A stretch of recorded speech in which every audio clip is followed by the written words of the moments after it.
அந்த காசு ஒரு வாரத்துக்கு தான் வரும். ஒரே நாள் தான். ஒரு நாள் தான் வரும். ஆனா உங்க பிள்ளையோட எதிர்காலம் வீணா போகும். அதை புரிஞ்சுக்க மாட்டாங்க. ஏன்னா மண்ணு செத்து போயிருச்சு. ஒரு விதைய போட்டோம்னா அடுத்து விதை வர்றதில்ல. அந்த விதைய கொண்ட முடியாது. அந்த அளவுக்கு கொண்டு வந்துட்டாங்க. சுத்தமான காத்து இல்ல இருக்குது. அது எல்லாமே ஒயின் ஷாப் பூரா நடத்துறது பூராமே இந்த கட்சி அரசியல்வாதி தான் நடத்துறான். அதை நம்ம ஒழிக்கணும்னு சொல்றோம். இப்ப நீங்க இந்த ஒரு இதுல வந்துட்டு நீங்க எல்லாமே பண்ணிட முடியுமா? அதாவது ஒரு தடவை மாற்றம் வந்தா தான் அடுத்தடுத்து மாறும். ஏன்னா இப்ப இந்த எங்க விக்கிரவாண்டி தொகுதியில தான் அதனால மறு எலெக்ஷன் வச்சுட்டே 50 வருஷம் தடவை வைக்கிறாங்க. 50 வருஷம் 60 வருஷம் அடிமையா இருந்தா வெள்ளைக்காரன்ட்ட. ஆமா. அப்ப போராடுனா. ஆமா. அப்ப நம்ம 50 வருஷம் இருந்துட்டோம். நாங்களும் இப்ப இருப்போம்னு சொல்லி இருந்திருந்தா நம்ம இன்ன வரையும் அடிமையா தான் இருந்திருப்போம்.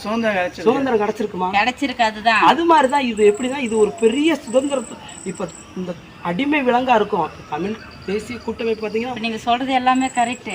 இப்ப அவங்க கொடுத்து இருக்கிறாங்க. இப்ப வந்து நாங்க மாறுதலா பண்ணனா அவங்க வந்து எங்களை வந்து திட்ட மாட்டாங்களா? யாருக்குமே தெரியாதுமா. அவங்க தான் நம்பர் எழுதி எல்லாம் வச்சிருக்காங்க. தெரியவே தெரியாது யார் போட்டிருக்காங்க, யார் தெரியவே தெரியாது. இது வந்து நீங்க வந்து கடவுளுக்கு செய்யற புண்ணியம், உங்க பிள்ளை குட்டிகளுக்கு செய்யற புண்ணியம். காசு வாங்கிட்டு அவனுக்கு போட்டீங்கன்னா உங்க பிள்ளைகளுக்கு செய்யற துரோகம் மாதிரிதான். அது இந்த நாட்டுக்கு செய்யற துரோகம் மாதிரிதான். அவங்க என்ன கேட்பாங்க தெரியுமா? நாங்க காசு கொடுக்குறோம், எங்ககிட்ட வாங்கிக்கணும், எங்களுக்கு துரோகம் பண்றீங்களா? நல்ல சரி. காசு அரசியல் என்பது என்ன? அரசியல் என்பது வந்து உங்களுக்கு சேவை பண்றதுக்கு தான் அரசியல். ஆமா. அப்ப அந்த சேவை செய்யறதுக்கு காசு கொடுக்குறான்னா அவன் ஐயக்கியம் தானே. அந்த ஐயக்கியம் மனசுல வச்சுக்கணும். இல்ல பேசக்கூடாது. மனசுல வச்சுக்கிட்டு அப்ப அவனுக்கு நம்ம உண்மையா இருக்கணும்னு கட்டாயம் கிடையாது. கடவுளுக்கே தெரியும் இவனுக்கு உண்மையா இருக்கிறது தப்பு இல்ல, உண்மையா இருக்குன்னு அவசியம் இல்ல, அதுக்கு பாவமே கிடையாது.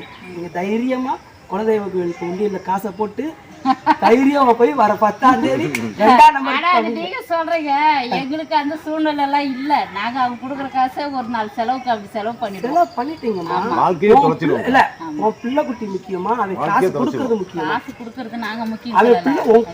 நான் ஒண்ணு சொல்லிக்கிறேன். அந்த காசு பெருசுனா அவங்களுக்கு ஓட்டு போடுங்க.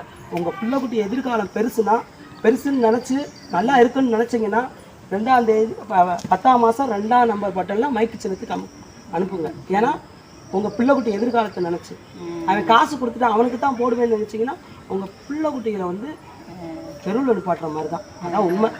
அதை புரிஞ்சுக்கோங்க. தெரிஞ்சுக்கிட்டு ஆனால் கண்டுபிடிக்க முடியாது. நீங்க தான் வாக்கு செலுத்துங்கன்னா கண்டுபிடிக்க முடியாது. தைரியமா போய் கடவுள்கிட்ட சாமிகிட்ட கும்பிட்டுட்டு போய் வாக்கு செலுத்துங்க. ஏக்கா யோசனை பண்ணுங்க. காசு கொடுக்குறாங்கன்னா அவன் கொள்ளையடிக்க போறாங்க, உங்கள்கிட்ட திருட போறாங்க.